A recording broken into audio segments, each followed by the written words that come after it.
আজ আমি তোমাদেরকে দেখাতে চলেছি 1,10,000-এর ভেতরে 2026-এ সেরা 5টি বাইক। সো চলো দেখে নেওয়া যাক। প্রথমে যেটির জন্য কথা বলবো সেটা হচ্ছে টিভিএস রাইডার 125। এই বাজেটে যদি সত্যি লুক আর টেকনোলজি একসাথে চান তবে টিভিএস রাইডারের কোনো বিকল্প নেই। এতে পাচ্ছেন riding mode, eco and power আর ডিজিটাল ডিসপ্লে, যা এই সেগমেন্টে প্রথম। কলেজ স্টুডেন্ট বা তরুণ রাইডারদের জন্য এটা পারফেক্ট একটি বাইক। নেক্সট চলে যাবো হিরো এক্সট্রিম 125R।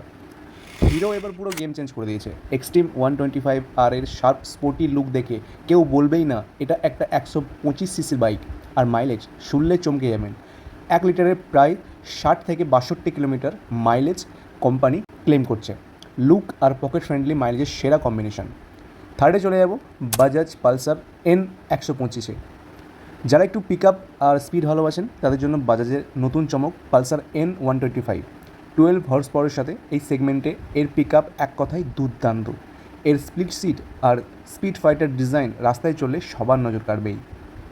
4 নম্বরে চলে যাব হোন্ডা সাইন এসপি, যেটি খুবই জনপ্রিয়। লং লাস্টিং ইঞ্জিন আর জিরো ভাইব্রেশন চাইলে চোখ বন্ধ করে হোন্ডা সাইন এসপি 125 নিয়ে নিন। হোন্ডার ইঞ্জিন রিফাইনমেন্ট নিয়ে নতুন করে কিছু বলারই নেই। এখন এতে ব্লুটুথ কানেক্টিভিটি আর ইউএসবি চার্জিং পোর্টও পেয়ে যাবে।